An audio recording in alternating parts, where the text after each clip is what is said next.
G'day, folks. Welcome to a special rest day edition of Detour Live. We're going to be unpacking the rise and fall of the Linda McCartney Racing Team. We're also going to be talking about the IteamNova concept, which was born after that. As always, I'm joined by four-time national road champion Johnny Trevorrow, who looks like he's just come out of the bush, and Olympic gold medalist Scott McGrory. How are you, fellas? Good, mate. Good. Yeah, really well, Daniel. Yep. And we should kick things off with what happened in the races overnight. We'll start off with the Giro. Bit of a surprise winner. What's his name again, Scooter? Ruben Guerrero from EF Pro Cycling. So, look, hey, interesting stage in that last night when we were discussing it, was it going to be for the breakaway? Was it going to be a real GC battle?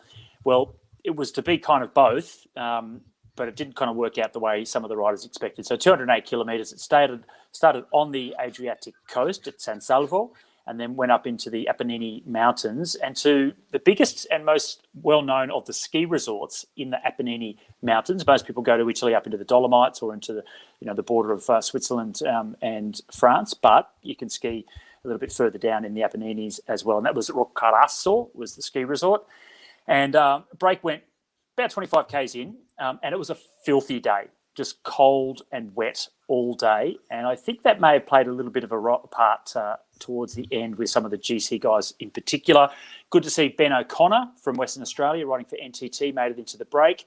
Little bit like it was yesterday for Alex Dowsett. He went on to win the stage, but he's chasing a contract because it's unsure he's going to get another one with Israel Startup Nation. Same for Ben O'Connor. NTT at the moment looks like it's going to finish at the end of the year. He turned World Tour for that team 4 years ago. Hunting for contracts. So in the end, he didn't hang around right to the finish. Finished a little bit further down in the overall classification. One of the ugliest sprints to the top of a hill between Jonathan Castrovejo and Guerrero, but Guerrero got the win for EF Education. Interesting. He's from Portugal, rides for EF. We've had two mountaintop finishes. The first mountaintop was Mount Etna. That was won by Caicedo, rides for EF, and he's from Portugal. And since that day, we've had a Portuguese rider in Almeida leading the Giro all the way through till now. So the Portuguese are absolutely on fire. Back behind, though, we saw some action from Lucas Hamilton. So great to see the Aussie attack the GC group. Nibali put his brother and his teammates on the front to try and make it hard. And in the end, he was the one that suffered more than most. So he lost a few seconds, Nibali. Hamilton gained a few. And the best of the rest, it was Wilco Kelderman and Jakob Fuglsang. They seemed like the two strongest of the GC guys. And with them, on the same time, another young West Australian, Jai Hindley, who's now up in ninth place. So he put time into Vincenzo Nibali. So Hindley looking very, very good, boys. I was surprised that young Gagan Hart, the young English guy, didn't work much with Lucas. Yeah, I think because he had a teammate in front, but they were at that point 2.5 minutes ahead, so a bit silly. And then he attacked him at the end and gained time on Lucas. So he picked up a comfortable seconds over Lucas, and I think Lucas was 8 seconds or so in front of Wilco Kelderman coming from behind. The last K or 2 Ks almost was terrible. The last kilometre was 12% gradient. That's why I say it was a really messy and ugly sprint. Both riders in front seemed to be overgeared, and they just manhandled the bikes to the finish line. So second place for Ineos and Tao Gegenhardt. Yeah, don't know how much he could have done to help, but he probably should have. The gap was big enough. He could have just worked with Lucas to gain a few more seconds. And obviously Gent Wevelgem was a big talking point. There was a good little video of Mads Pedersen someone posted, and it was what he was like before the race and after the race. Have a look at this.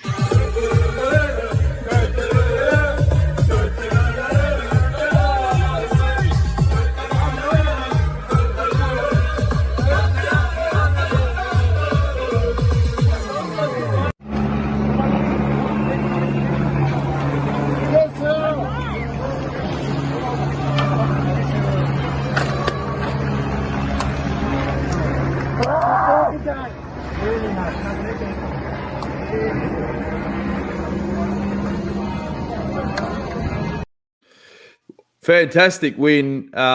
Obviously, it goes a long way, just being relaxed, I think, and enjoying yourself and enjoying the experience.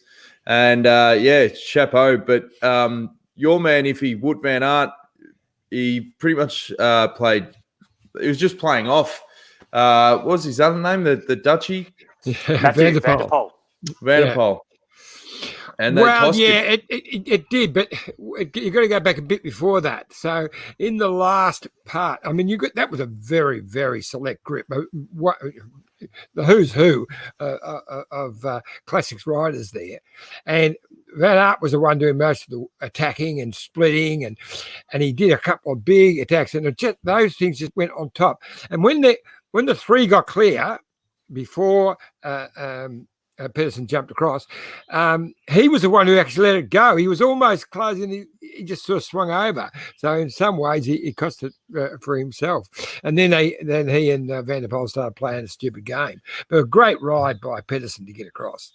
And the big talking point, Scooter, was Mark Cavendish. He was quite emotional after the finish. This is the interview Cav did with the host broadcasters. Okay, Mark Cavendish, I can see it, and it was a really hard day for you.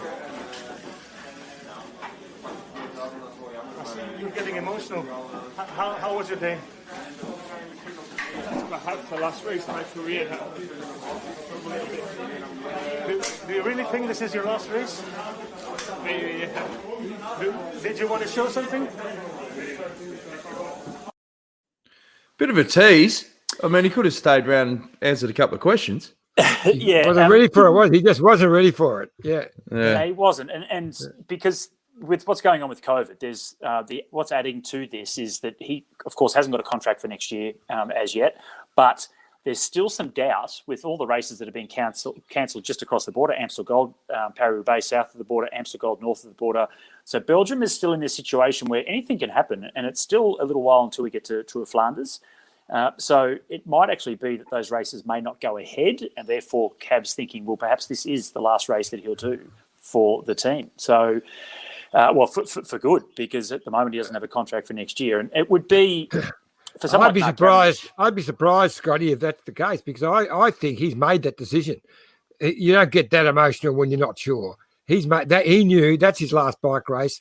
You watch it. Will be a statement come out where he's actually saying, "I'm stepping down."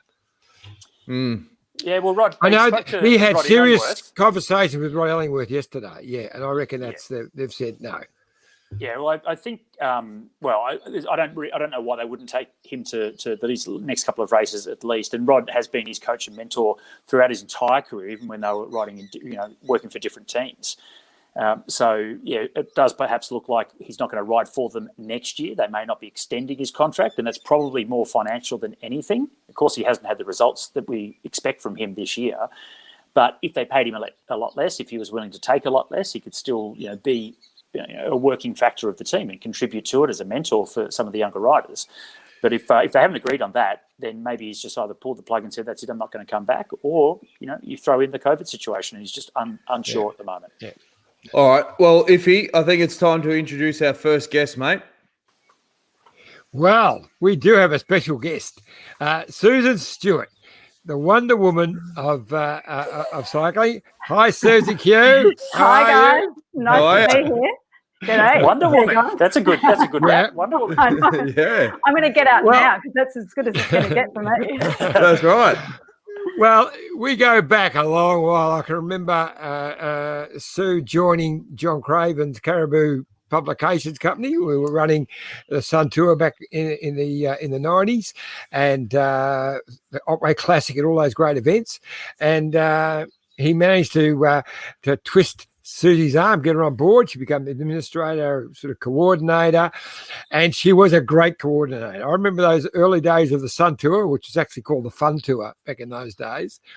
And Sue, you were the chief party organizer, and even when the music got too loud, we had to do it off a small little, almost, we didn't have iPhones back in those days, but some little tiny clock radio. Clock radio, that's what it was. But the music would be going, the beers would be flowing, and we had some wonderful, wonderful times. And that's when I first met Sue. And then, of course, she met a damn bike rider on the bike race, the bloke named Dave McKenzie. They're married and got a tribe of kids now. but it's just been a wonderful two. Well, it's a tribe. You need more than one is a tribe, and but it's been a wonderful journey. And I can remember when you were living over in Europe, when Dave was riding with the Linda McCartney team, which we're going to talk with Dave about very soon, about that amazing story, and it all fell over. And I remember getting a call from Sue in Switzerland. John, this is the longest intro in the history of intros. Can you let Susan speak, please? Throw something at her, please. Let her talk. The great idea. This is what I'm getting to. This is what you're going to talk about. All right. If you shut up, we would be there, Dan. Oh, that's what we're going to talk about. I thought you were just talking about. Okay. So this great idea of a fan-based set up for a pro team. And she threw the idea. I loved it. We got another guy in a headlock, and he joined us as well, Des Flynn. And the three of us put together this wonderful concept, which became IteamNova. So there's the lead-in. Sue, how are you? And that's all the time we've got tonight, folks. Yeah, that's it. Well, I figure, I sort of have to be a Wonder Woman to talk JT into a digital platform solution, way back, 20 years ago. So, that was the starting point when John decided to take on a digital project. I thought, things are really going to happen now. One way or the other, it's going to be good or it's going to be bad, but it's going to happen. So when you launched the team, Susan, this was obviously on the back of the collapse of the Linda McCartney team. And when you had to do the first big presser, you didn't have the kit. So you had to think on your feet. You've set through some photos. We've got one of Macca here for the launch. You've really thought outside the box. We had to, Dan. You're exactly right. The kit didn't turn up. We had, photo shoot all locked in. We were in this magazine. And so we turned to a body painting solution. So the first thing that happened was Dave had to get a G-string on. And then he had to spend 8 hours getting body painted. And, by this time it's peak hour down at Albert Park Lake and we still have to get the photo shoot done. So he's literally riding around Albert Park Lake in peak hour in a G-string and body paint. So unbelievable. Well, for those people that are listening, they wouldn't be able to see the images, obviously. But when you first see that photo, that promotional photo of Macca, it doesn't look like it just looks like a skin suit or an aero suit back in the day.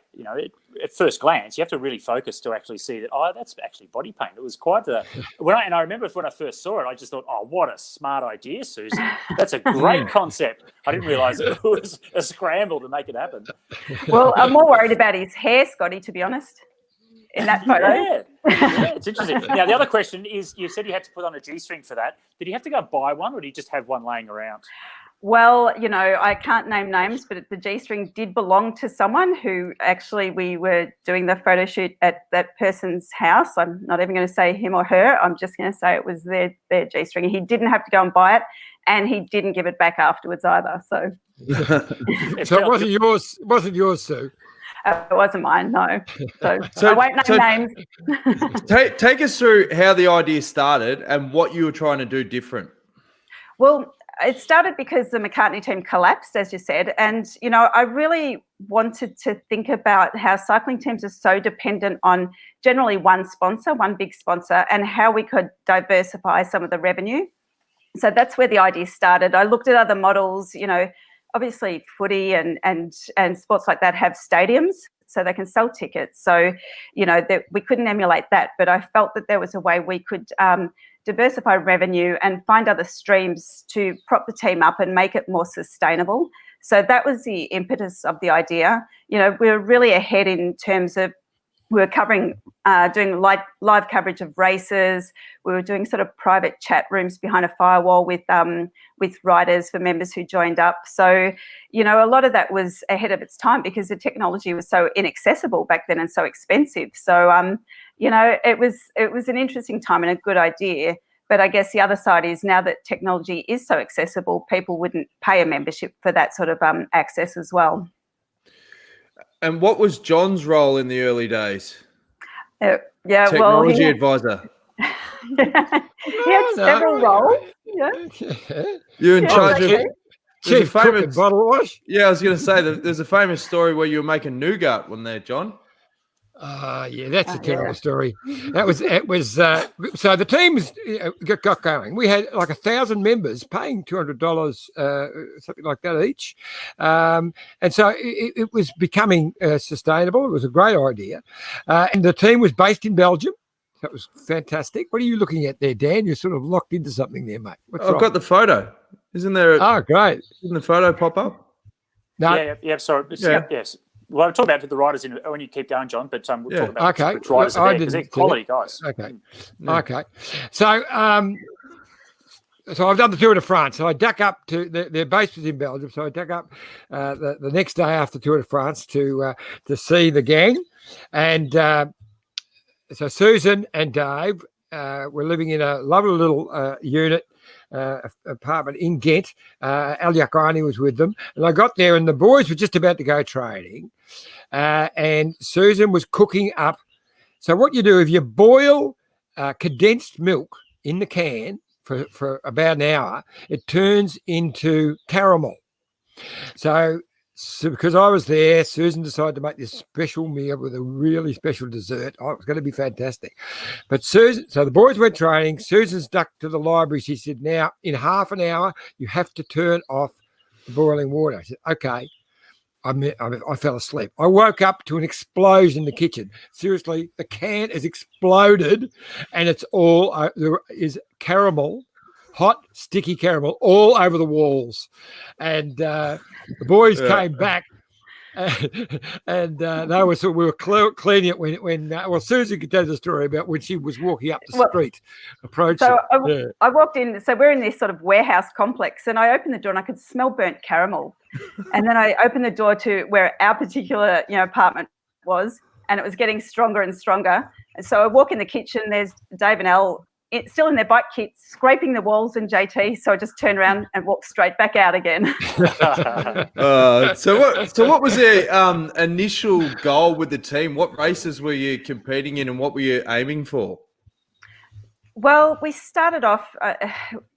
I'm going to say, Dan, it wasn't as planned as that, as you make it sound. We had an idea to sort of get some racing in domestically, so we could showcase ourselves, and we felt like most of the members would come from Australia, so it was nice to have some success in Australia.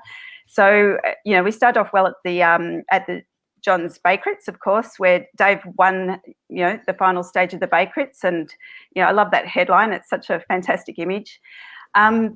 And I'm not sure if you recall, JT, but straight after that, Dave actually had almost a career-ending accident when we had all the team out for the national championships, and one of the guys got caught in tram tracks. Yeah, and as he hopped out of the tram tracks, he hooked in with Dave's handlebars, and Dave came off and actually hit the back of a gardening truck and sliced his face sort of from here to here, and then sliced his leg right down to the bone from his knee. I remember, it's so terrible.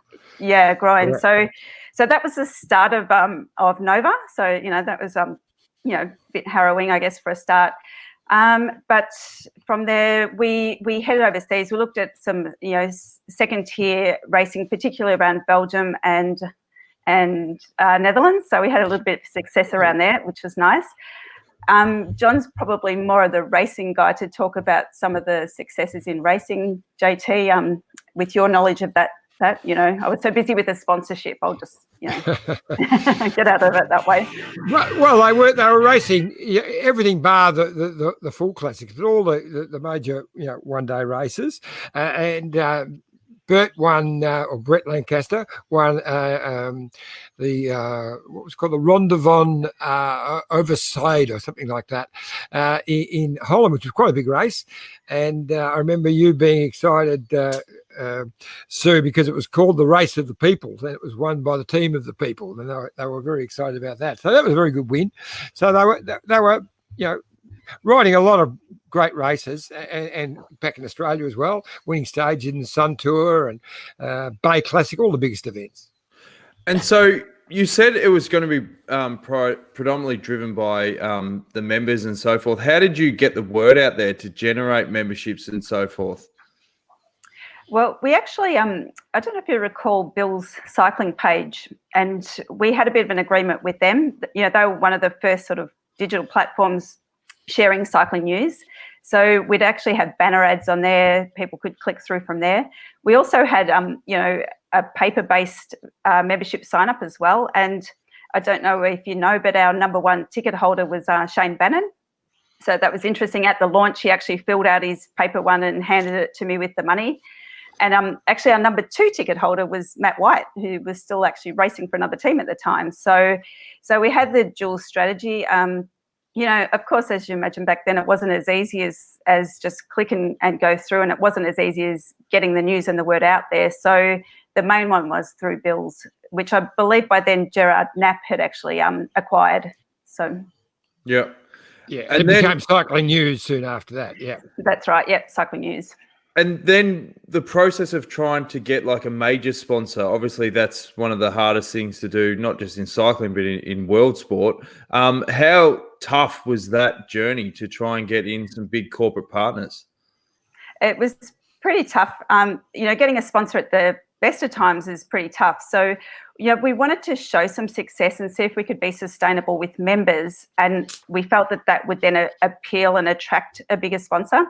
In the end, we amalgamated with Flanders. So that was a really good move for the team in terms of being able to get race starts. You know, we started in some really big races.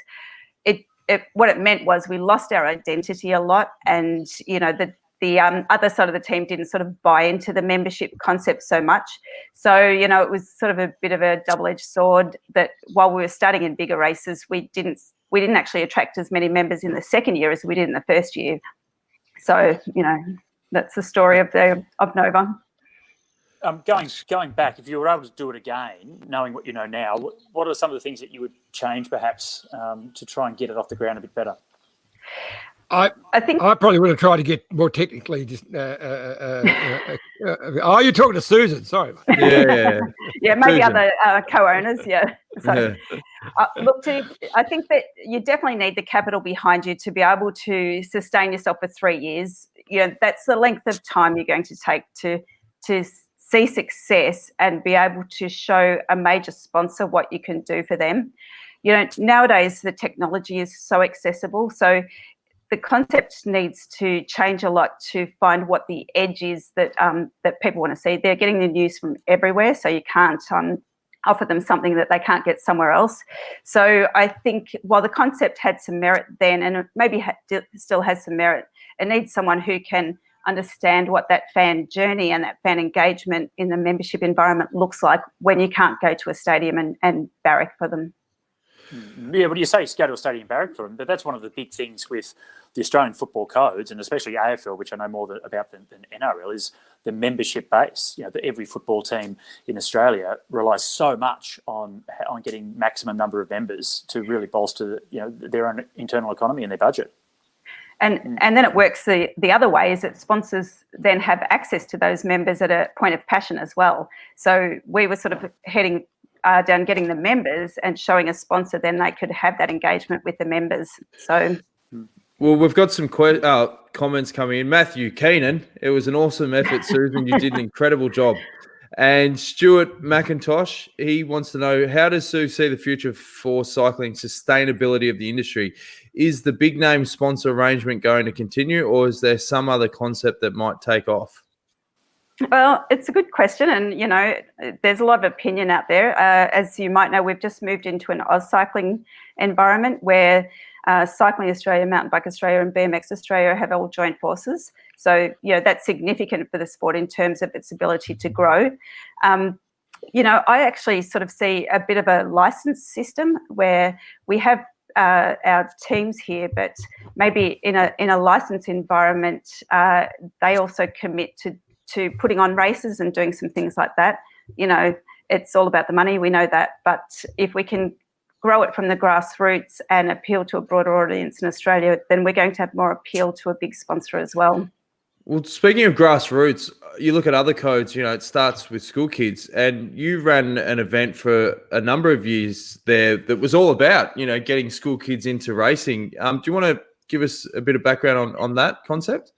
So the event was called the Australasian School Cycling Cup. So it was actually 9 disciplines. We ran BMX, mountain bike, both cross country, downhill, road racing. I think there was I'm going to call it a hill climb, but that's probably a bit of a loose term. It was Mount Major out of Dookie, so not many people would call that a hill climb.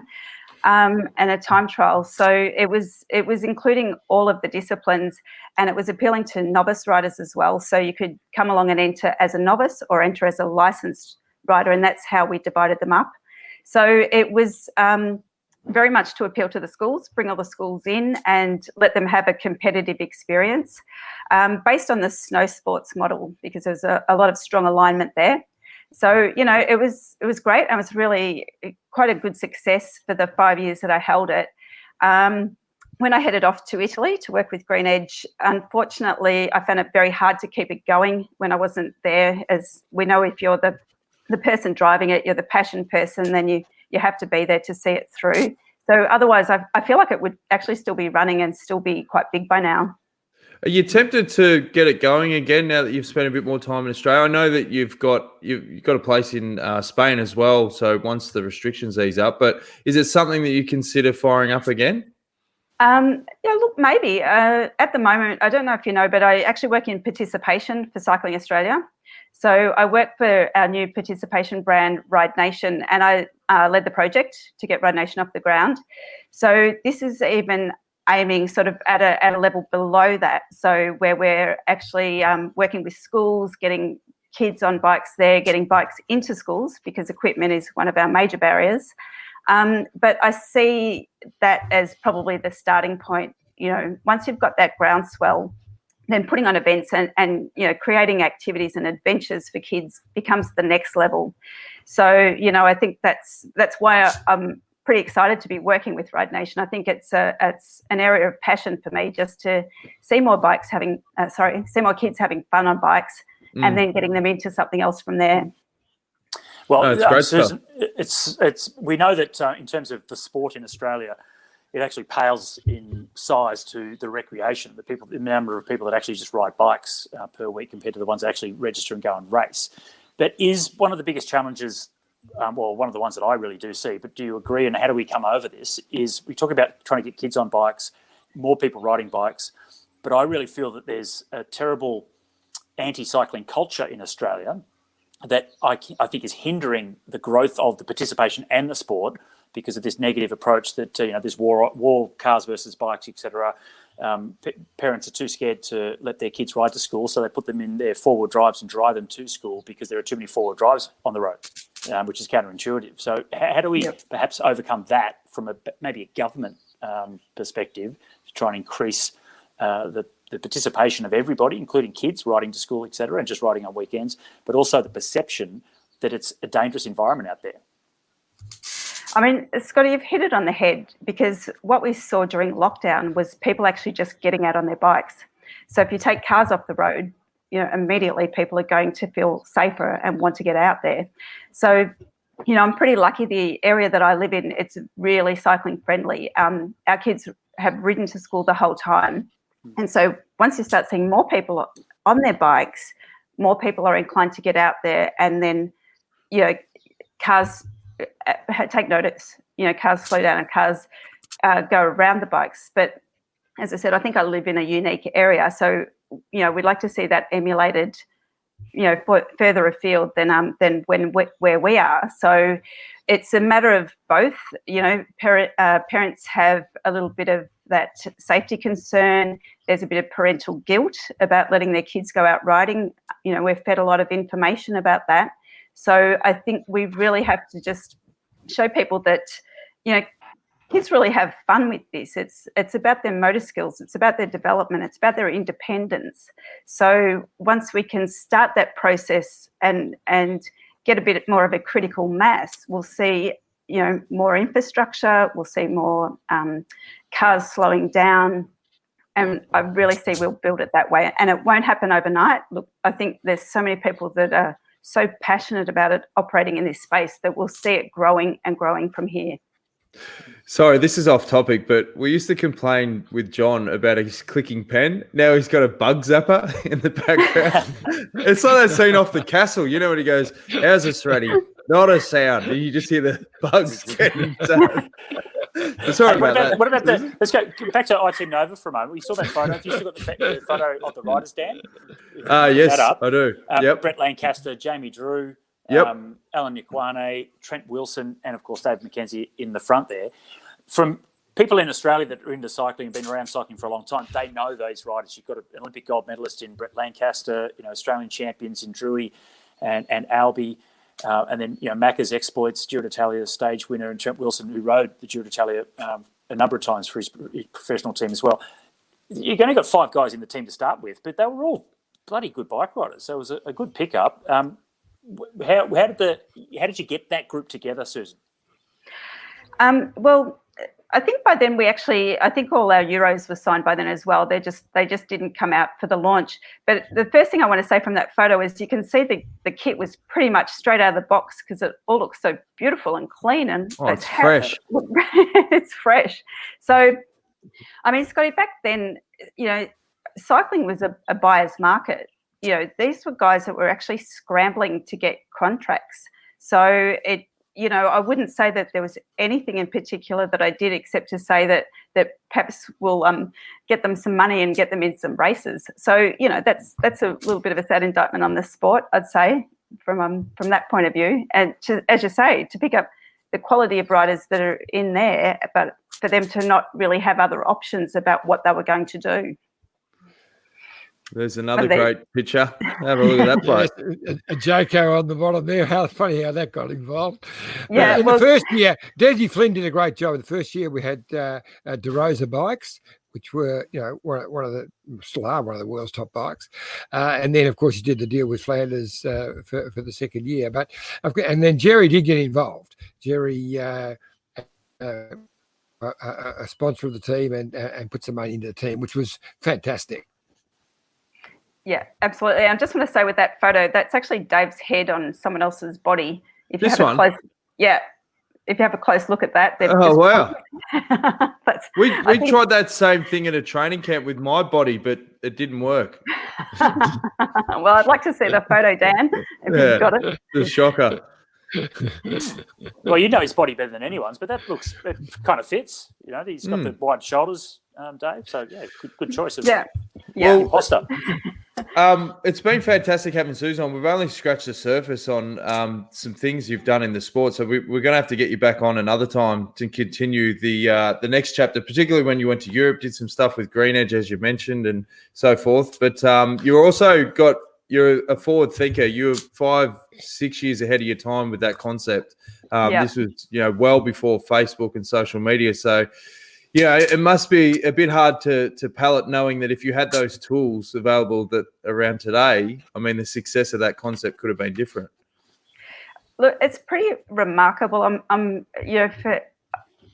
forever in awe of people who created something new in the digital environment, because realistically, it's more competitive than it was then. So if not then, and look, yes, I think we were ahead of our time, but it's still a competitive market, whatever you do. So I'm not sure I would have kept up with the pack when I see what's out there in a technology environment. And, maybe I'm being modest, but with JT and Des as partners, I'm sort of pretty confident that perhaps it might not have ended up where we wanted to. But anyhow, so thanks.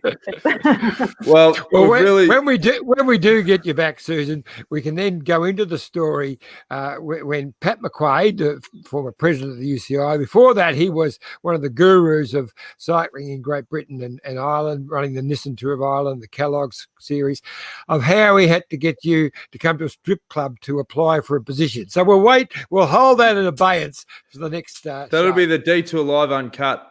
A job in cycling? Is that a job in cycling or a job in the club?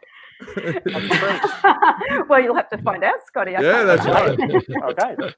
Hey, it's been awesome having you on. Is Macca back from, I think he was down at Fed Square or something. Is he back home yet?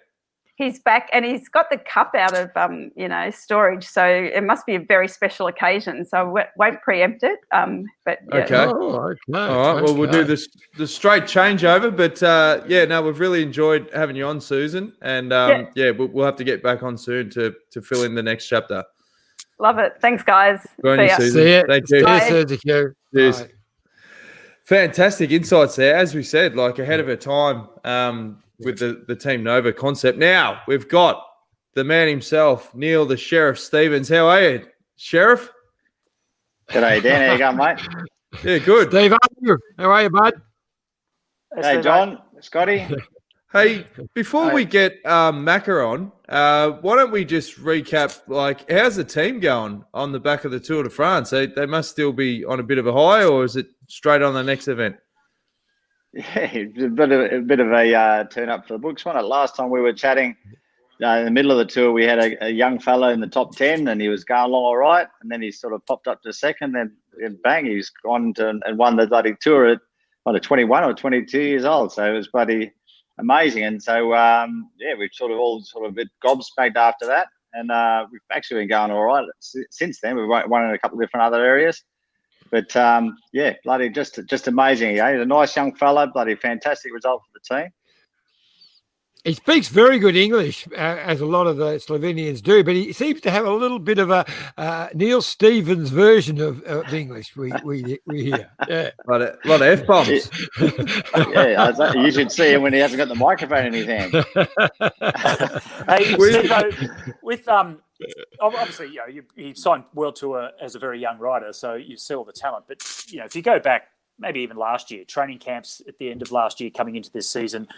What did you see in him, or could you see the potential that he's going to win, or how good did he appear to be as a kid, last year when you first signed him up? Well, I really can't take the credit for what he did beforehand. Like there's another guy on the team. He's a bit of a talent scout. He's very good at his job. But when I came to the team the same time as Tadej did, and I remember looking around on the internet and looking at race results and looking at different things that riders had done. And I remember watching the Tour 11 here, basically the Tour de France for young riders, and we're watching his results. And he was in quite a small team, very little support. And the way he rode was just with great confidence. And he seemed to be able to do everything: sprint, climb, ride on the front, that sort of stuff. I knew it was going to be an exciting time and working with him. But and then when I went to the Tour Down Under the very first time, he got delayed in airports, and he had to try to catch buses and get his own way back down to Milan. And I saw how adult and how mature he was as well. And so I already knew right from those first moments down in the Tour Down Under that he was going to be something special. And I knew that he was going to go a long way. What I didn't really know is how fast it was all going to happen. But I was also lucky or unlucky enough, I don't know how you see it, that I was in confinement with him for 15 days in Dubai this year. And so we had a bit of time to talk about lots of different things. And he's a really nice young bloke, a really fresh breeze for cycling. He's got a great approach to different things. And so, we always knew he's going to be something special. We just didn't know it was going to happen so soon. Did you give him the Esteban Chavez speech in that lockdown where you said, "Hey, mate, you can either take this serious or you can piss off"? You remember those ones? No.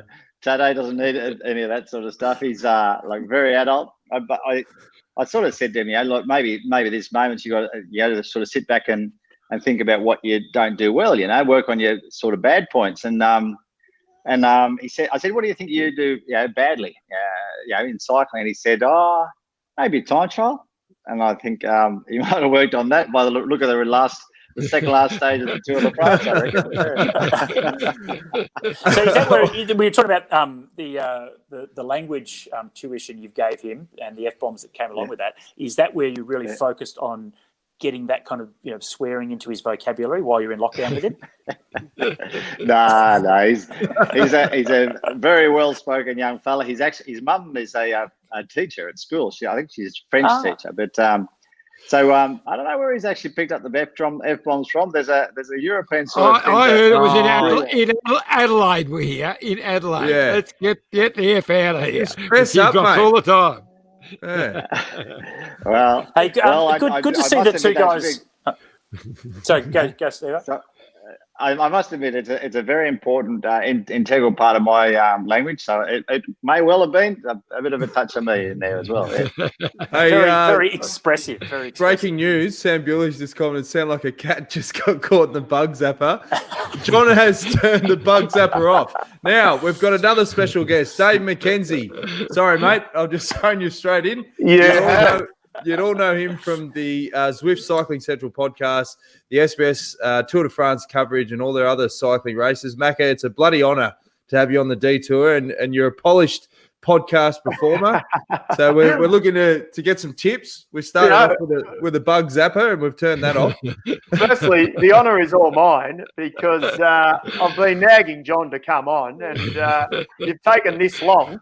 And I said to him, actually, stage 7 has already happened, so I've lost my chance to talk glory again. No, it is my pleasure to be here, guys. It's what a crazy year we've had. And I'm just happy that we've been able to get some races on and commentate and cover some bike racing. I think we all feel pretty lucky at the moment for everyone who works in the industry anyway. Now, we've obviously got Neil the Sheriff Stevens on. When you see his face, does it send chills back to that fateful day at the Tour Down Under when you were riding for Linda McCartney? Do you want to tell us that yarn? We'll get off onto a really good storytelling mood here. Yeah, tell us that yarn, who's mate. going to tell? Who will tell their side of the story first, me or Neil? I reckon let's start with Neil first. Neil, what's your recollection of that stage? The most striking thing about the stage was, through the stage, I thought I had a bit of an idea of how we might be able to win the stage, and I sent a message up to the peloton, up to the boys, and someone coming in a bottle. I said, tell Macca and I don't know who else it was, we might have a bit of a dig up here, and the boys amongst themselves decided that wouldn't be a good idea, and so they just didn't do that. And so, crikey, I was a bit taken back to which way I should act there. And that vein started filling with blood, didn't it? Yeah. And, can I jump in and retaliate now? Yes. Yeah, go for it. At the time, he's absolutely right. The message came up, and I'll actually never forget it because, and the story we'll get into the Linda McCartney and what actually unfolded. Max Chiandri came up and said, "Hey mate, you've got to go on the attack." And I looked at him and I was like, "You're kidding, aren't you? You're kidding." And he says, "No, I'm serious." And there was a guy about 7 minutes up the road, and we were all pretty sort of doom and gloom a little bit because the sort of riding was almost on the wall with the team. And I thought, no, he's kidding. He's kidding. I'm not. And anyway, I'm not attacking up the road. This is ridiculous. So I sat in the bunch and just rode my merry way to the finish line. And then, there was a few, stern words, I guess, we had at the end. You get to the finish, Neil, you're steaming. These bloody smart asses, they haven't followed the instructions. I'll sort them out. What happened then? I'll say it before I get to it, but bloody Macca just took it on board and went away.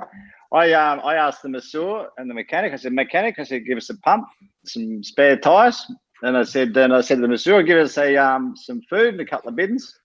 Plonked him in Macca's bike, and the other fellow come over who was with him. And I didn't want to give myself a treat. I thought I wasn't going to in a hurry to go back to the hotel, so I decided to drive back to him from there back to Adelaide. I'm not actually sure how many kilometres it was, but it was a fair old hike. Victor Harbour. I can tell you how far it was. And I remember, and I was a little bit I was still reasonably young, and so I was very stubborn. And I remember we got about halfway back because two of the Spanish guys said, "Oh, we need the extra Ks, so we'll ride like an hour with you." And I was like, "Righto, come on." And it was so Neil has told you have to ride from the finish to the hotel, 80 Ks. 90 K. Yeah. It was it was 110 kilometres because we went. How did he deliver that news? How did he tell you?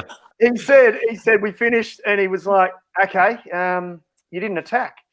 And I was like, So we sort of had a bit of a couple of words. And he said, "Righto, you blokes can ride back to the hotel if you want." And I went, "Okay, fine. That's what I'll do then." And so we rode back. We got back at about 7:30 p.m. and I can tell you the stage was 160 and it was 110 kilometres back from Victor Harbour because we went a long way. So we clocked up 270 by the end of the day, and it was about stage 4, so we still had 3 days to go. Oh, that's classic. And then you went on and won the stage, I think, 2 or 3 days later, didn't you? So then the final stage, I don't know what happened. I just had one of those days, out of the box, and it was the final stage then. And as we know in cycling, it wasn't guaranteed the sprinters would win. And for that one day, I think I was the last. That's the last time actually a sprinter has not won that final stage. By the way, I've jumped across, won the stage solo, and we've jumped in the lift. And Neil, you've looked at me and gone, "See, I told you 3 days ago you needed that. It was good for you." And I just went, "Oh." I was just like, "Oh, all right, let's just enjoy this." And we both laughed, and that was it. We got over it. So take us back to the beginning of the Linda McCartney team. When I didn't even know it existed until 5-6 years ago. And straight away you go, "Is that Paul McCartney's wife?" Like, how did it all work? How did you first join the team, Macca, and what was the ethos of it? What was the Linda McCartney brand? Yeah, so it was. I joined in 1999. This team had started in '98, and Linda was alive in '98, but she passed away during the year.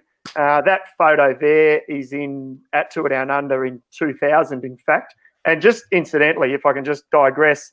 On the front row, Pascal Richard, Olympic champion and bloody legend of the sport. There's a couple of other stars in there. But so 99, I joined the team. Linda had passed away, sadly, from cancer the year before. She had created a frozen vegetarian food brand that was called simply Linda McCartney Frozen Foods. And it was quite big in the UK. And I think they got bought out by a brand called McVitie's. So they had some sort of, they had a fair bit of capital behind them.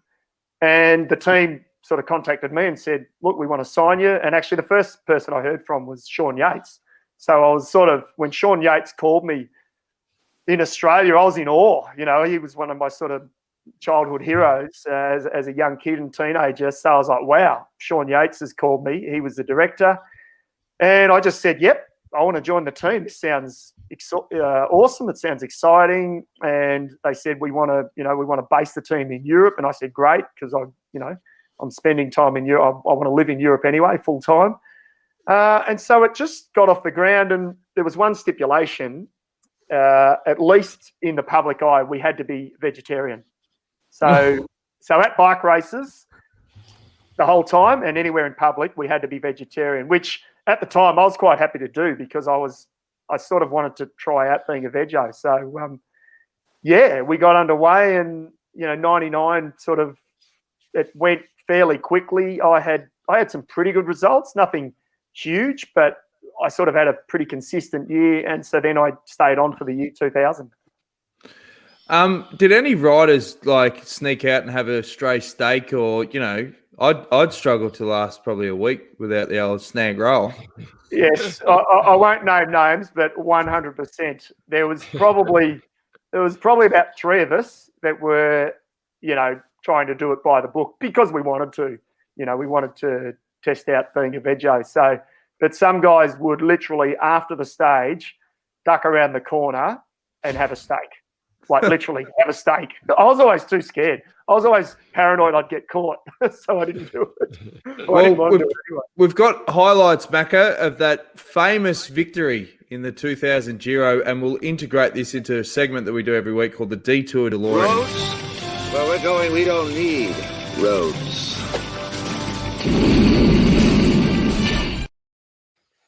So we'll watch this first, we'll get in a good mood, and then we can talk about some harder stuff.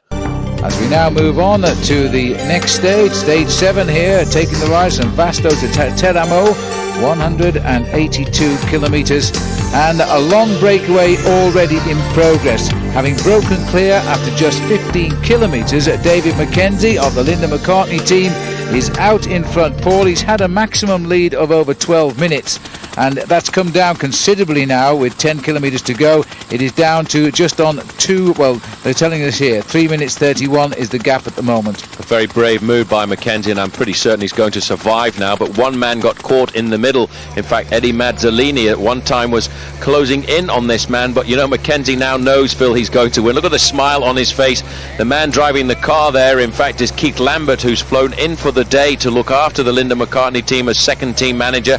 Eddie Mazzolini is 2.5 minutes behind in the main field, a further 1 minute behind him. And this is Mazzolini here. Well, McKenzie started the day 146, 50 minutes and 42 seconds off the pink jersey.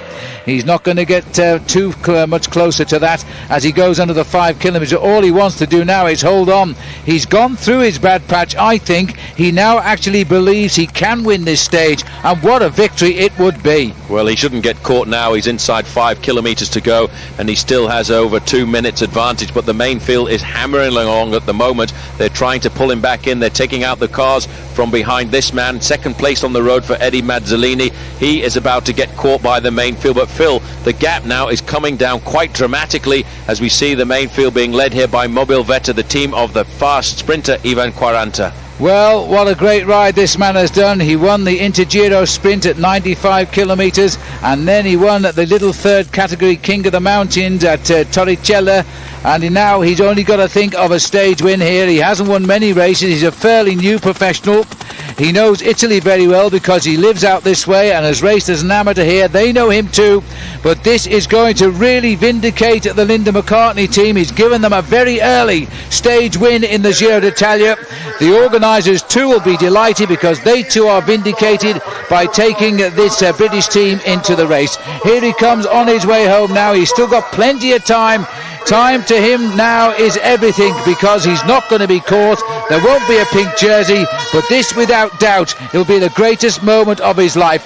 167 kilometres in the lead for David McKenzie. All the time in the world now to wave to the crowd here. He is absolutely delighted. He'll be mobbed by his team when they get to the line, Paul. Absolutely, great move by him. He was the one who really took the race by the horns, had a maximum advantage. There's his team PR John man. Deering, yeah. I'm really happy with that. He's happy because today is the Football Cup final in the United Kingdom as well. That blue jersey was a Chelsea jersey he was wearing. But there's the story of the day. David McKenzie getting the victory, and that is absolutely superb for him. Well, I do think now that the organisation of the Giro d'Italia, who invited them at the last minute and got an awful lot of criticism, can say, well, this team, Linda McCartney, deserves their place in this year's Giro. Overall, of course, no change though. Matteo Tessato leads by 3 seconds over Moreno, and Enrique Gutierrez at 14 seconds, Andrea Noah at 25.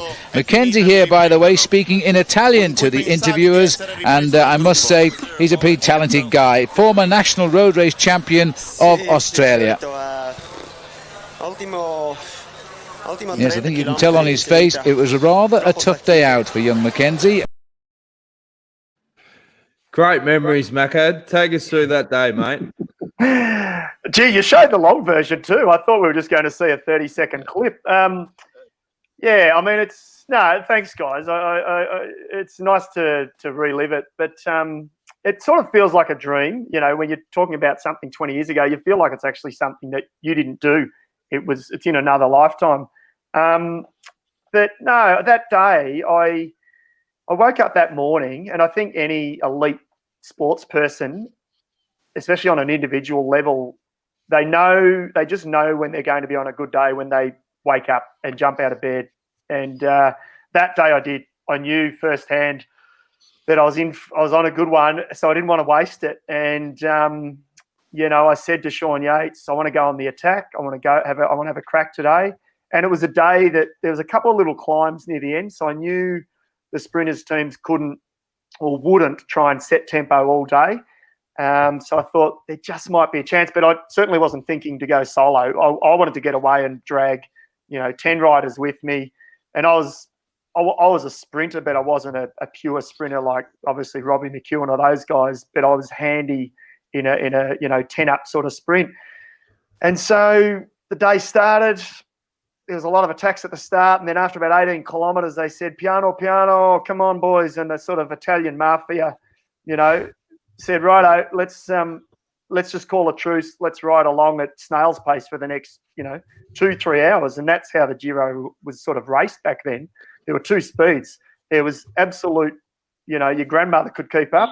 And then there was warp speed that, was off the charts. And as at that point it happened, I rolled up beside Robbie McEwen and I went, oh, no, this is no good. I want to attack. I said, this is crazy. And he goes, go, attack. And you imagine Robbie, cheeky little bugger, which I'm grateful, I'm thankful of, because maybe if he hadn't have given me that little push, and he said, just go. He said, duck up, go up the dirt, get back on the road and go, because they'd swarmed across the road. And I looked at him and I said, okay, see ya. And that was it. I jumped, went around the bunch, and I attacked up this slight incline. And as I attacked, I could hear the abuse from the peloton behind me, like expletives and all sorts in 3 different languages. And I thought, oh, no, this is, and I got reasonably intimidated in the peloton. You went against the family. Well, guys like Cipollini and Pantani, you didn't break code, or if you did, you had to make sure it worked. And it wasn't until later Max Chiandri said to me after I won the stage, he said, oh, man, he said, geez, I'm glad you won, because he said, when you went, he said, they were screaming out saying, look at the vegetarian. He's on his way to the butchers. He's on his way to the butchers. And then I started drifting back in the first kilometre, and they said, oh, hang on, he's coming back. He's forgot his wallet. And I was just like, oh, my God. And he said, oh, I'm so glad you won, mate. And then, the rest is history. I settled in for a long day, and 164 Ks later, it all paid off. Iffy? Oh, sensational. So I remember talking with you about this, and you felt you got a good lead, but you kept a bit in reserve because you knew they're only going to let you get so much. No matter how hard you went, they're going to let you have so much distance. So you sort of kept it at a steady pace. I had that 6 minutes, 7 minutes, but I kept a bit in reserve. So when they started to close it down, you had something left to dig in with. Is that right? Yeah, I mean, sort of. I mean, Neil, Scotty, John, you guys know as well as anyone, you put yourself out there. And I went, okay, I'm riding, well, I live in Melbourne. I'm riding from Melbourne to Sorrento and back 200 kilometres, and I'm doing it as hard as I possibly can, pacing myself over 5 hours.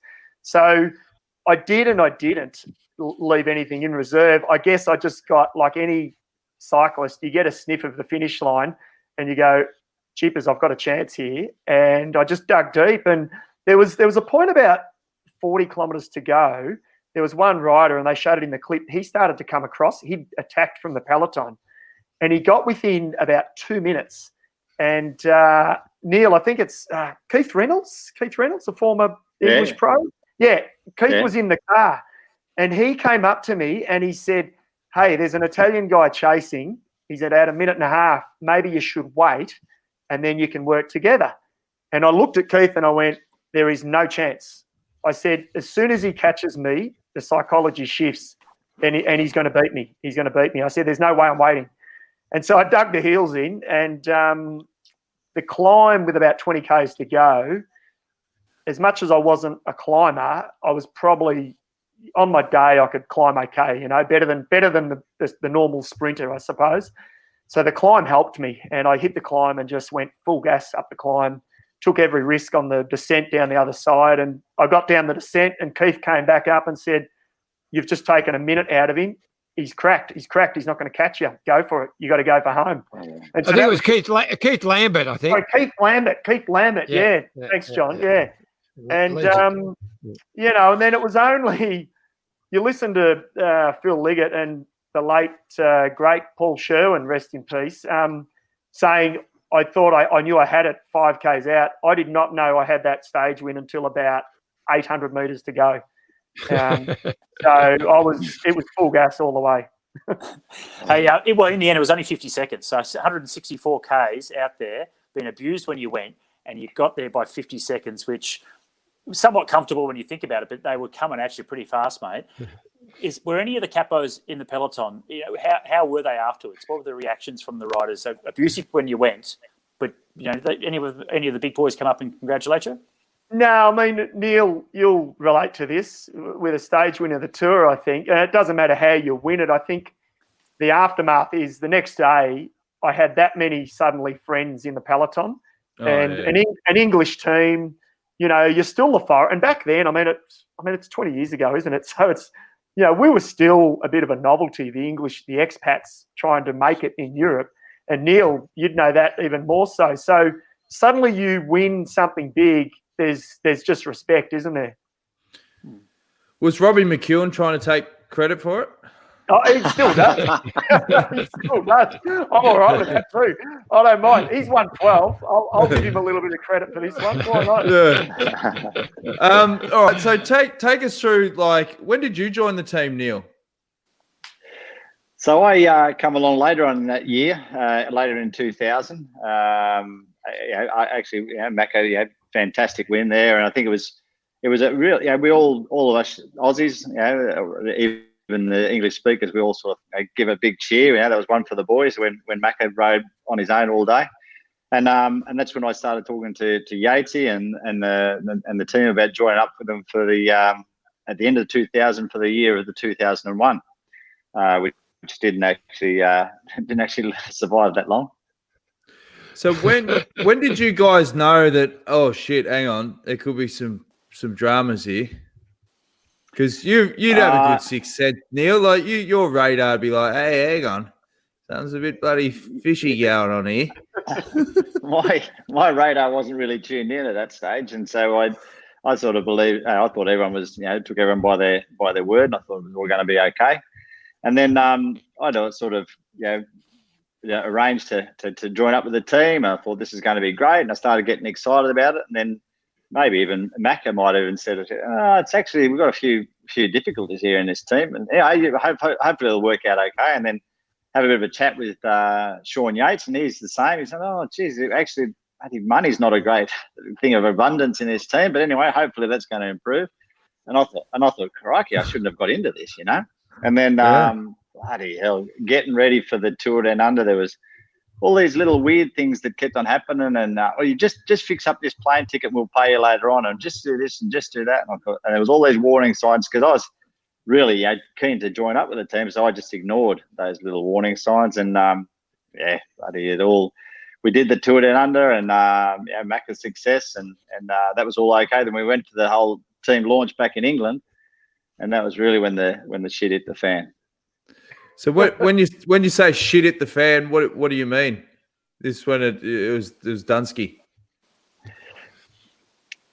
Well, yeah, we're on the plane back, and I'm not too sure. We have all the riders that were in the Tour Down Under, and we started to meet up with other people, and we got back to the hotel, and Chris Lillywhite, I think, was another member, former bike rider, was involved in the team, and he sort of picked me up from the airport, and he's saying things like, well, I've got this rented car and it's on my credit card because the team one doesn't work, and I've actually paid the deposit on the hotel, and hopefully the manager of the team is going to turn up. And then all these different people were turning up and telling the same story.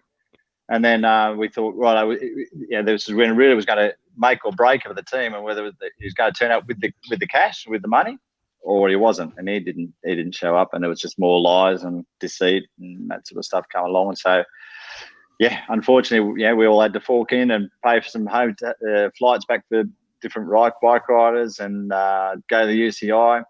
Unfortunately, the UCI, they'd sort of done us a favour. They'd let us ride the Tour Down Under, and the old guarantees hadn't been paid yet. And we probably could have sued the UCI, but in all reality, the UCI were doing us a favour, letting us ride, giving us a chance to get on with our careers, basically.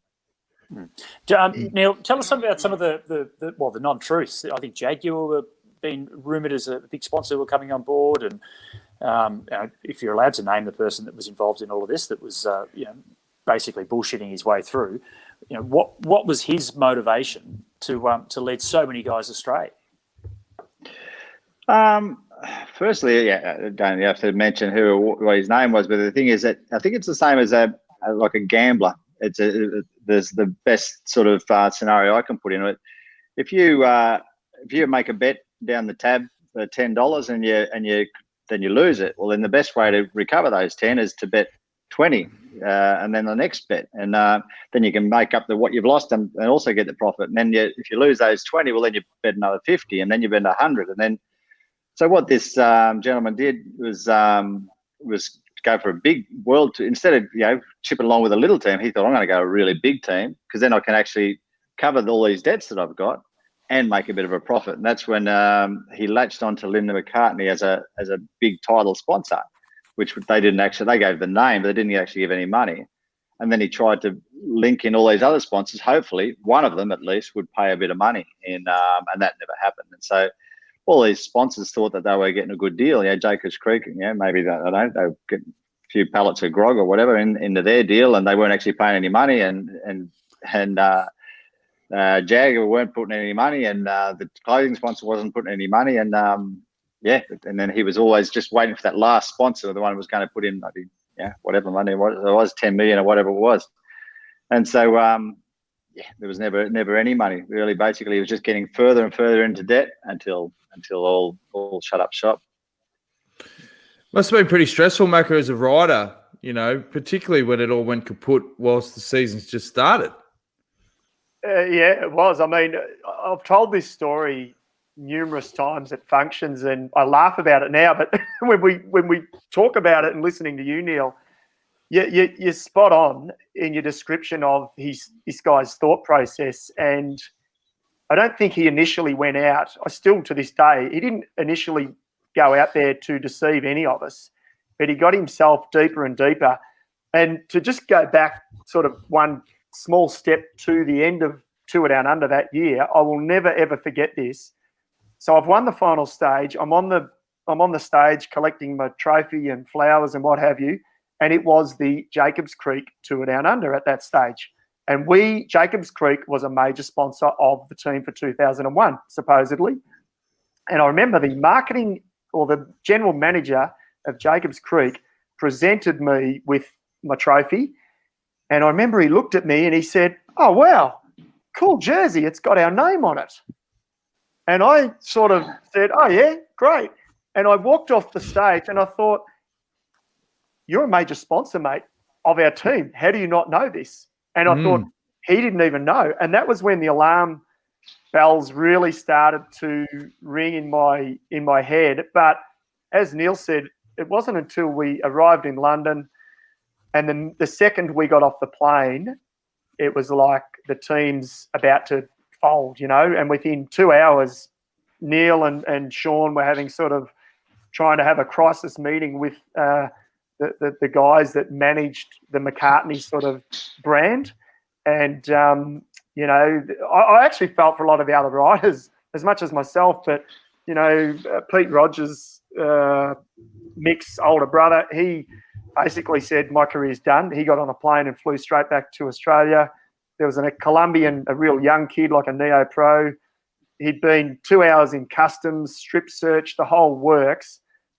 On a 25-hour journey, he got back on the plane and flew straight back to Colombia. It was pretty average. So from what I can, my memories of it were that what happened that initially Linda McCartney put in X amount. They didn't continue with that after Linda had died. He then asked them to stay on board with their name, even though they weren't putting much money in. The Jaguar thing, he was just talking to someone at Jag, not even that high up, and they'd shown a bit of interest. He put their name on there. They weren't even really a sponsor. That was the type of things that were happening. Yeah, correct. And the same with Jacobs Creek. And in the end, I mean, I was living in Toulouse, so was the general manager. And I was having sort of, I'd go for coffee with him, we'd have lunch, and he'd be telling me point blank to my face, "Listen, mate, next year's going to be brilliant." And when you're comfortable in your environment, So I didn't want to go and look for another team. I was sort of thinking, no, it'll be fine. He's telling me, point blank, everything's going to be good. We've got a, $5 million budget, which back in those days was quite big. So I thought, I'm on my way here. This is it. We've got our little Aussie contingent on the team. It's going to be a really good thing. And anyway, it wasn't. We've got a comment from, he's almost a bit of a stalker, Matthew Keenan. Steve-O, Macca won a stage at the 2000 Giro, the 2001 TDU, and then by Feb 2001, he was without a team. That must be one of the unluckiest turning points in an Australian pro's career. He's too kind. Do you agree, Steve-O? Yeah, it was certainly a setback, wasn't it? Yeah, but Macca, yeah, you didn't deserve that, but he's a bit of a battler. A name that Macca brought up there was Pete Rogers. That he just sadly got on the plane, and he was sort of rebooting his career, and he would have been a fantastic bike rider, and he just flew back again. But Macca, I think is really similar to me. He's a bit of a battler, and get a few results and battle on another team and get a few results, and that was certainly a big setback. Certainly from going what could have been a fantastic career as well. Yes, you had a great career, Macca, but if going from the Giro stage win, he could have probably gone on for other teams, whereas he was in his comfort zone. He stayed with the team, and then he had to battle on for other teams later on, but certainly a bloody big setback. But I think that's a lot of Australian pros have happened, that we've been, you get to certain hurdles, some of them stop you in your tracks, and some of them, you just jump over and keep on going. But that Linda McCartney thing, basically, I think it stopped about over 50% of the bike riders that were in the team. Sort of ended all their careers, and then they had to hang it up and stop dreaming about professional cycling, basically. Scooter? Steve-O, you mentioned Pete Rogers. So Pete and I were teammates with you in your very last race that you had. Can you remember what that was? Well, you should know. Yes, Commonwealth Games, Kuala Lumpur. Absolutely. Yeah, we did well. We got a win with Jay Sweet. Yeah. But you talk about being a battler, as Macca, as we know Macca is. That's the character he is. Same for you, mate. Briefly, tell us about that other team, way before Linda McCartney, when you were racing. You had the Zero Boys. It was a concept of a bunch of battlers coming together. That was in the 80s, wasn't it? Mid-80s? Or late 80s? That was actually, the story started even before that team. Before I commented that team. Said exactly that. Steve had his own battles early on with the Zero Boys. So, what are the Zero Boys? I've never heard of them. Well, the whole thing started was, it was meant to be another team I was going to. Someone offered me to go to Belgium for a team, and I had good friends with Stephen Roach at the time, and I said to Roach, I said, I don't really feel like going to Belgium, and what should I do? And he said, ask them for too much money. And I thought I did. I thought I'm asking for too much money. They were going to say no, and they said yes. I thought, oh crikey, well I better go then. And so anyway, I went to Belgium, and sure enough, one thing's promising money, the other thing's actually paying it. And so that went from bad to worse and that sort of stuff. And so this other group of people, and they had this fantastic idea, and the idea was great. You can't, in cycling, you can't change your major sponsor. So they had the major sponsor was a Zero. And so they put a big Zero on the jersey.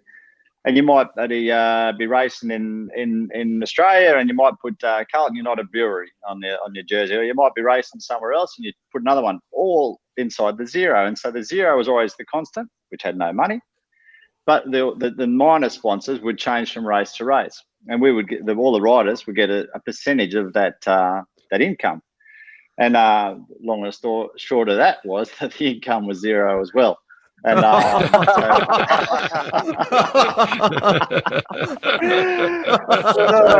nothing's changed. Nothing's changed. Yeah, nothing's changed. But you got to be thankful for small gifts, And one thing that team did allow me to do was I raced in some bloody good bike races in Belgium and in Holland throughout that year. Got a couple of results, and that's what really kicked on my latter part of my career. Was getting, because I was a bit like Macca. I was a bit of a battler, not super talented, but and every time you get a kick in their guts, you either got to, curl up and go with it or fight back. And so I fought back, and that time I did fight back. I was in some races there, and I was going to get my best out of it because I certainly didn't want to fly home because that was going to be the end of the story. And then got a few results, got a contract in Spain, and that's when things really picked up after that year of the Zero Boys. Macca, does it pose a bigger question? I mean, the Linda McCartney stuff should have obviously led to more tighter reforms with the UCI around guaranteed monies and all this sort of stuff. You can't have a scenario where half of your team essentially leave the sport. But is the sport, I mean, how is it going to improve in the future? Because we're already talking about there's going to be 2 or 3 teams that won't survive 2020. There's no salary cap. You know, it's literally philanthropic people that tip money in that, you know, want to do it because they know what effect it has on people's lives. But the model is so flawed and it needs to change. But how is this going to happen? Can you see this improving? Yeah, I'm not bitter anymore, by the way. I'm nearly over it. But here I go. I'm going to launch into something now. But no, you're right. Look, there was a story a couple of days ago, and we covered it on our podcast. There was a women's team suddenly a calling on the bank guarantee from the UCI. And so obviously I grabbed it quickly and we ran with this story and talked about it, basically discussed the facts on our podcast. My question is, why are we still at this point 30 years later? You know, why are we still at this point? Why aren't the UCI and whoever is auditing the books at the UCI, I don't know who it is, so I won't say. I think I know who it is, but I won't say.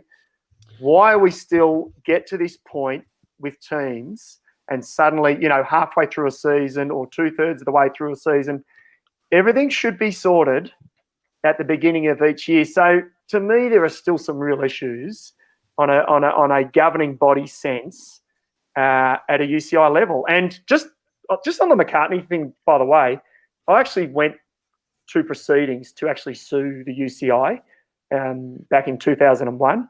I got a Swiss lawyer, and I was pretty determined to pursue it further. And that's another story. But yeah, I think there's still plenty of work to be done to, you know, I think the World Tour teams, and Neil, you can probably talk a bit more about this. I think the World Tour teams are pretty rock solid at the moment in the men's. But I think below that, it's like a second thought. And I think there needs to be more done for the Division 2 squads, the Division 3, and, of course, women's cycling. What do you reckon, Neil? Yeah, I reckon Mac is spot on. I don't know about the World Tour teams being rock solid. I think the COVID has sort of knocked us all around a little bit at this moment. But certainly, it's a bit of a and I don't know what the answer is, but certainly in the World Tour, for a World Tour team to renew their license, if they've got any, you know, like any member of the team that's owed any money, well, then you just don't get your license for the next year. And so that it's really a very, very tight ship. And then it's not so tight a ship in the continental teams and it's the women's cycling, which is a shame. But by the same token, and perhaps, and I suggest that the thing is that sometimes that the people that are employed by professional cycling, sometimes we ask for an extension. Please give us the license. Please just oversee that. We're going to get the money a little bit later, and so that we all want to race, even if we have to cut our salaries by a bit. And sometimes that should be a hard line to say, sorry, if you haven't got a license, you're out, and if you haven't got all your payments done, you're out, because you're actually not doing anyone a favour, allowing them to start up and get halfway through the season and then, you know, run out of money. And so, sometimes it should be a tighter ship. Sometimes there's people that won't survive, but there's just a bit of a clean out point, and from that moment on, it survives. But certainly with the pro level, and you look at it, you know, I live in Europe, all the football teams, and they just get themselves in a bigger and bigger debt, and they've got hundreds of $1 million owed. But they just renew their license and they're no worries at all. Whereas cycling in the pro tour, at least, it's a very stern ship. And if you owe one of your masseurs, you know, $5,000 for the year, we just don't get a license for the whole team for the next year. You know what? Nothing's going to change until the whole ball game changes. Until everyone can share in the profits from the television.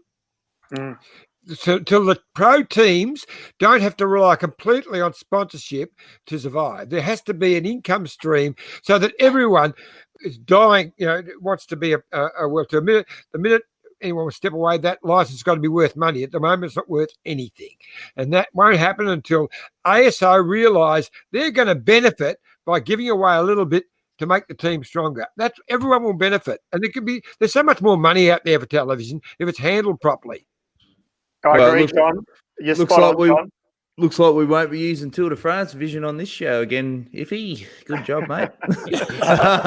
Matt Keenan said, it happened to the world champion, so it can happen to anyone. Lee Groupman with Luc Leblanc in 95. It's a regular pattern. Yeah, it's true. Like Groupman. Yeah. So, look, as you were saying, Steve, it's better now. So there are checks and balances in place to ensure teams don't go a couple of months into a season and then fall over. But even a couple of years after the Linda McCartney situation, I was with Team Mapei. It was like the Team Sky of the day, the biggest budget, double the budget of any other team back then. 2002, they finished.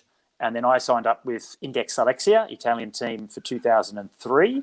And part of the actual deal was that they were going to give me a start in the Giro the next year because I'd been focusing on the track for 2 seasons. I wanted to get back into the road, but they had Paolo Salvadelli win the Giro in 2002. Now he was on a smaller contract with massive bonuses, and also Ivan Quaranta, sprinter, had big bonuses in his contract as well. The team couldn't pay the bonuses, so when the riders started to complain to the UCI let that process drag out until the end of January 2003. And then said, okay, you don't get a license.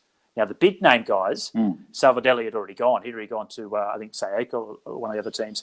But the big guys, they were able to, find a place. And for most of the team, that was it. There was nowhere to go. So the season had already started. So things fell over. So things are certainly better now, though. Well, there you go. It's been a bloody riveting conversation, boys. Dan, can I just bask in my glory just for one little bit? I just want to show you something. I very rarely get to show this, and I'm really proud of it. It's the only trophy I care about. This is my prize from the Giro, the stage win. Oh, that's awesome. Hey, look at Macca, look at this. Nice. I've got the photo. Oh, no. Nice one. Oh, no, I thought you were holding the trophy. Sorry, mate. So if you can you see there? Yeah. Teramo is the name of the town that I won in, and 20th of May 2000. That's awesome. There was one of these produced, and it's the only trophy I really care about. So there you go. Good on you, mate. Fantastic trophy. It does look like they used a pumpkin as the mould for that trophy. Maybe. It's pretty. Before you go, pretty good to me. Did you get to meet Sir Paul McCartney? Surely. Yes. Tell us the story.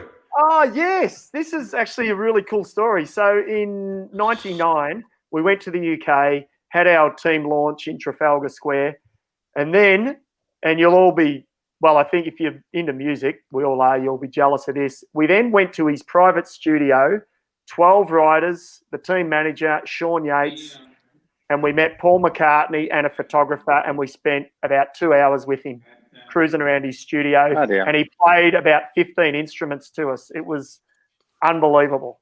He wrote a song about the team, didn't he? I think he did. I don't think it did any good, though. It didn't race up the charts. No. Yeah. It's titled Macca and the Breakaway or something. I don't know. Guys, I sang a song with Paul McCartney. Did you? Yeah. So he turned up to when I was commentating the London Olympic Games, the track, and go around the audience, and they find out, there was Kobe Bryant, there was someone else, and then they showed Paul McCartney up on the big screen, and everyone, the event venue announcer announced that Sir Paul McCartney's here, and everyone's oh wow, cheering or whatever. DJ whacked on Hey Jude, and then me and Paul and 6,000 other people all sang along with Paul McCartney, Hey Jude. That's awesome. Seriously, special moment. Like, of course, just 6,000 people. Macca just shared his moment, and you've just come over the top. How do you feel, mate? This is meant to be Macca's. This is meant to be Macca's show. You've just bloody come over the top. Bloody hell! But his moment's far better. He got to really meet him. Yeah. But no, we're bloody appreciated you guys coming on. It's always a good laugh. Thanks again, Neil, and congrats again on the Tour de France victory. And Macca, congrats on a sensational podcast, the Cycling Central podcast presented by Zwift, and all your commentary gigs, mate. You're doing a stellar job. And sorry it took so long to get you on the detour. No, we put out on early. I was going to push out a plug, but you've just done it for me. So, we like to share the love, don't we? The love goes both ways. My pleasure. We'll get you on again soon, mate, for sure. And Neil, always a pleasure, mate. You're a bloody legend.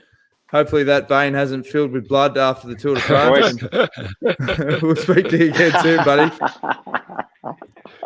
Good idea. We better hear from our sponsors, I reckon. Yeah, well, we could let the guys go and then you can plug the sponsors. So good on you, boys. Thanks, guys. See you, lads. Cheers, See you, lads. Take it easy. Hey, guys. Thanks, Alice. How good was that? That was bloody Sensational. fantastic. Sensational storytelling. Now, John. We've kept it down to 45 minutes again. That's been great. Yeah, give us your best. Mitchelton Hotel. Experience the history, the beauty, and the serenity of the Goulburn Valley. Explore the seasonal menu in the Muse restaurant with wines perfectly paired.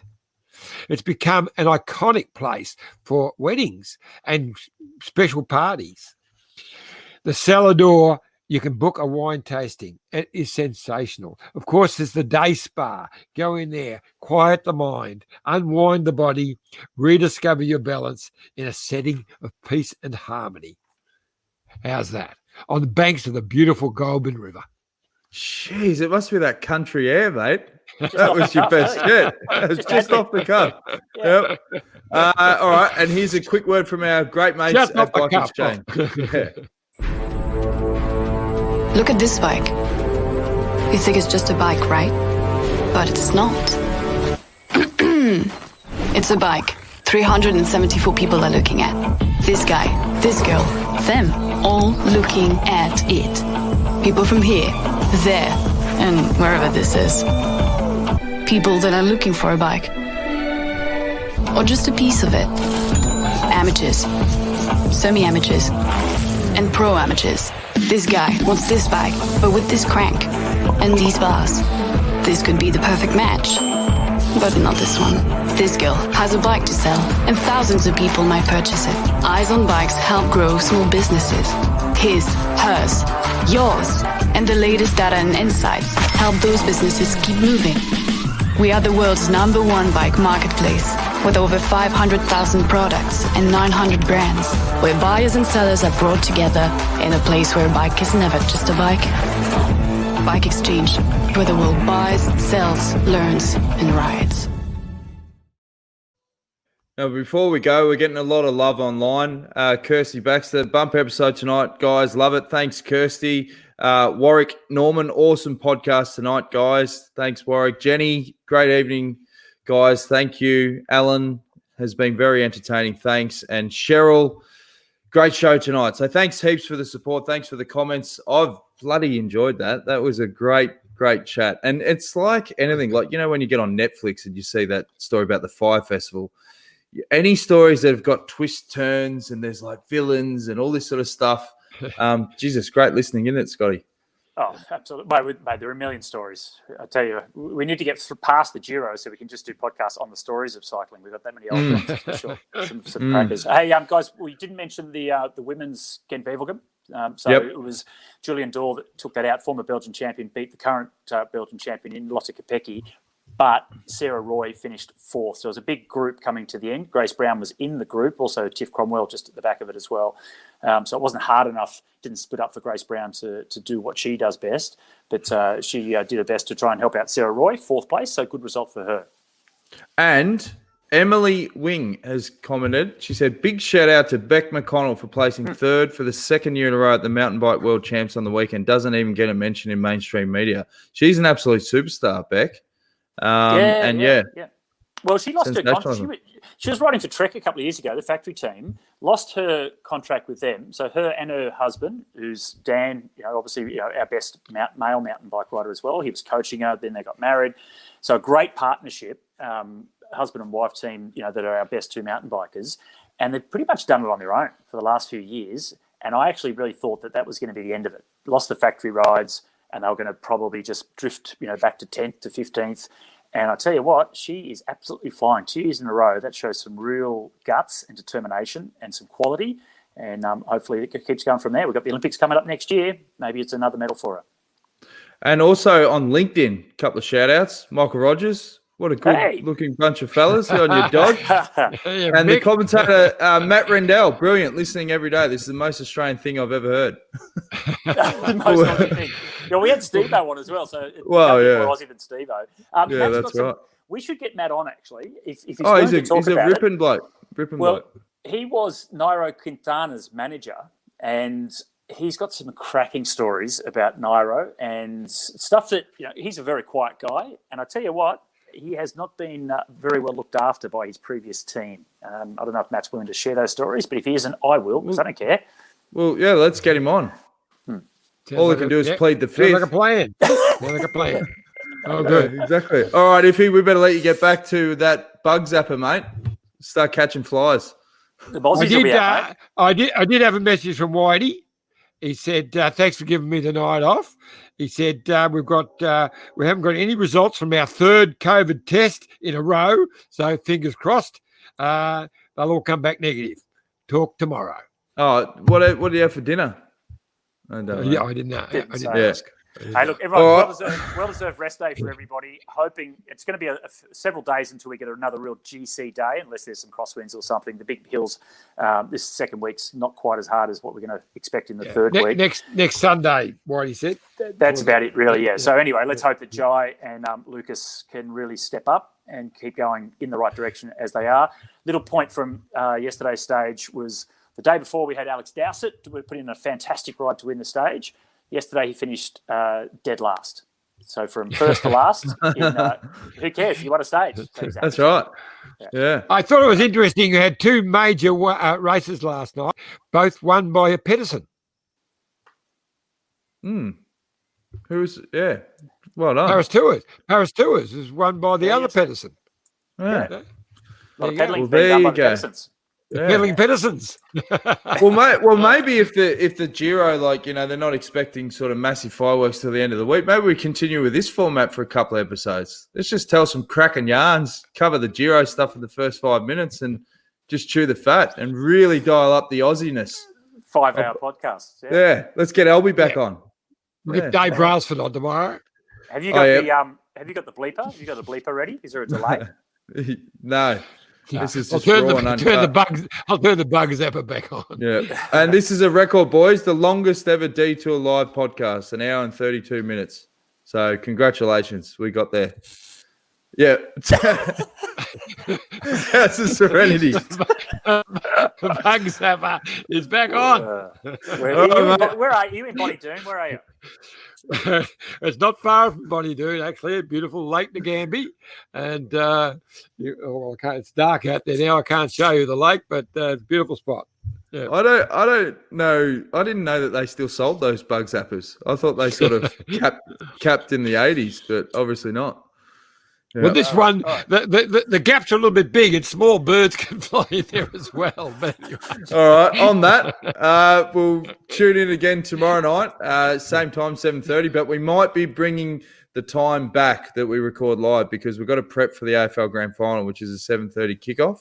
I don't really want to clash with that, so maybe we start winding it back to sort of 6 till 7. Just then, if you haven't seen it live, you can watch the replay. It's all about me and my routine, so that's the priority. If you don't like it, don't tune in. Okay? Can't miss the granny, mate.